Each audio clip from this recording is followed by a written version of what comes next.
হয়, নঙলাৰ মুখত ভোগৰ উৎসৱ হেঁপাহৰ ভোগালী। ৰাজ্যজুৰি দেখিবলৈ পোৱা গৈছে উজনিৰ পৰা নামনিলৈকে ভোগালীক আদৰাৰ ব্যাপক প্ৰস্তুতি, ব্যাপক আয়োজন। এই মুহূৰ্তত মই উপস্থিত হৈ আছোঁ তিতাবৰৰ সোণোৱাল গাঁৱত আৰু বৰহোলা সোণোৱাল গাঁৱত, তৰাণী সোণোৱাল গাঁৱত দেখিবলৈ পোৱা গৈছে যে হেঁপাহৰ ভোগালীক আদৰাৰ ব্যাপক প্ৰস্তুতি, ব্যাপক আয়োজন। আৰু এই মুহূৰ্তত মই তৰাণী সোণোৱাল গাঁৱৰ এটা ভেলাঘৰৰ বাকৰিত উপস্থিত আছোঁ। মই ভেলাঘৰ বাকৰিৰ যি পৰিৱেশ সতীতৰ জৰিয়তে কিছু দেখুৱাবলৈ চেষ্টা কৰিম। ইতিমধ্যে ভেলাঘৰ তলত দেখিবলৈ পোৱা গৈছে গাঁৱৰ ডেকা গাভৰু সকলোৱে এইদৰে এতিয়া আনন্দত মতলীয়া হৈ পৰিছে। আচলতে বিহু গান, বিহু নাচৰ সুৰে সুৰে আচলতে তেখেতলোকে কঁকাল ভাঙা দেখিবলৈ পোৱা গৈছে। তাৰ সমান্তৰালভাৱে এই ভেলাঘৰৰ যি চৌহদত কেইবাটাও আচলতে গুৰুত্বপূৰ্ণ বস্তু বনোৱা হৈছে, কাৰণ এই ভেলাঘৰক আদৰণি জনাব দুটা গুণামহে আৰু বিশ্ববিখ্যাত অসম গৌৰৱ বৰে। তাৰো যিহেতু এখন ৰথ বনোৱা হৈছে, মহাভাৰতত শ্ৰীকৃষ্ণ আৰু অৰ্জুনে যি পিতামহ ভীষ্মক দৰ্শন কৰিবলৈ ৰথখন বনাইছে।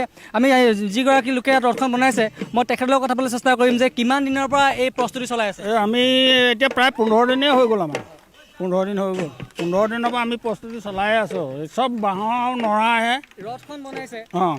চিনাকি কৰাই দিব বিচাৰিছে কি বুলি চিনাকি কৰে? এইটো এতিয়া মানে মহাভাগৱতত লেখা আছে আৰু গীতাতো লেখা আছে যে অৰ্জুন আৰু কৃষ্ণই আহিছে, আহি ভীষ্মক দৰ্শন কৰিবলৈ কাৰণে, আৰু ভীষ্মৰ লগত যুদ্ধ কৰিবলৈ আহিছিলে। আৰু তেতিয়া ভীষ্মই কৈছিলে যে মই অস্ত্ৰ নধৰোঁ, আৰু কৃষ্ণই কৈছিলে বোলে ময়ো অস্ত্ৰ নধৰোঁ, মই তোমাক দৰ্শন কৰিবলৈ আহিছোঁ। তেতিয়া আকৌ ভীষ্মই পিছত ক'লে যে তুমি অস্ত্ৰ ধৰিবই লাগিব, অস্ত্ৰ ধৰিব লাগিব বুলি কোৱাত তেতিয়া ভীষ্মই এপাত হৰ মাৰি পানি পৃথিৱীক এই ৰথৰ চকা এটা গ্ৰাস কৰিলে।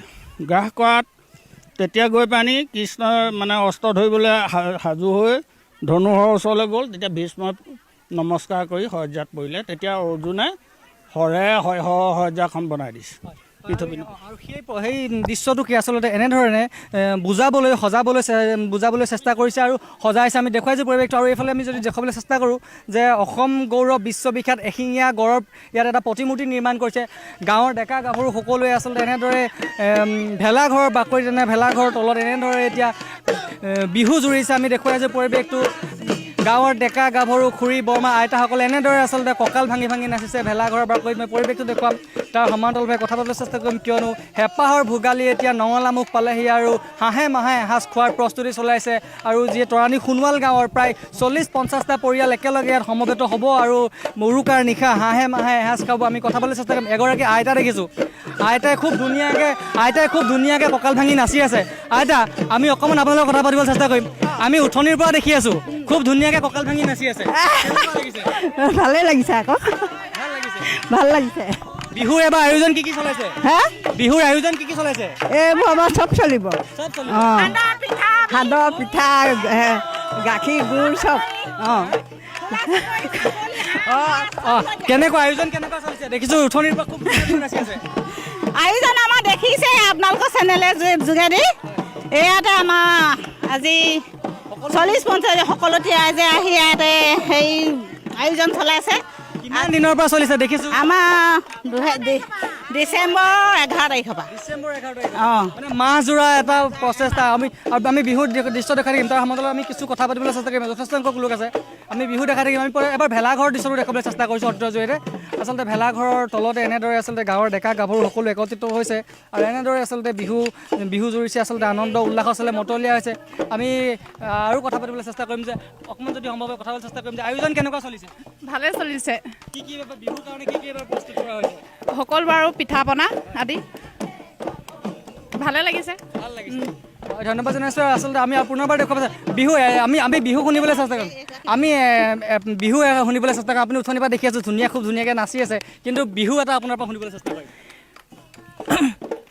ওৰে গছতে মৌৱে বাঁহে ললে মৌৱে বাঁহে ললে ককাই পাৰি দিয়া খাওঁ আগলি বাঁহৰে টকা সাজি দিয়া টকা সাজি দিয়া বলছে নাই বিহু লৈ যাওঁ। আয়োজন কি চলাইছে? আমি আয়োজন সকলোখিনি চলাইছোঁ। হাঁহ আছে, মুৰ্গী আছে, গাহৰি আছে, ছাগলী আছে, মাছ আছে আৰু অন্যান্য আমাৰ পিঠা পনাবোৰ আছে।